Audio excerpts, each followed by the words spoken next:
C'est un cri de détresse que lance ce jeune artiste tourangeau de 27 ans, déjà en grande précarité financière. Il n'a touché que 300 € en 6 mois, malgré la crise sanitaire et économique. Aujourd'hui, il se bat contre Pôle emploi pour bénéficier de ses droits. Après plusieurs recours, en vain, il décide de faire une grève de la faim. Rémi Carton et Samuel Collin l'ont rencontré ce matin.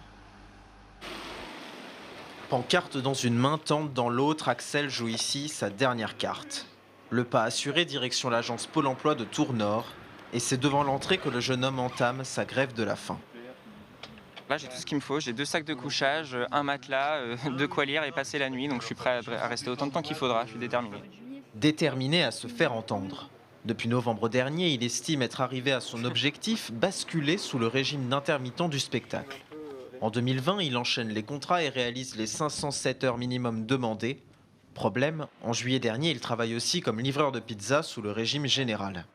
Je suis pas parti en vacances de l'été, j'ai fait que ça. C'est parce que j'étais dans une telle détresse financière après un premier confinement, j'étais pas indemnisé non plus, où j'étais obligé de le faire, quoi.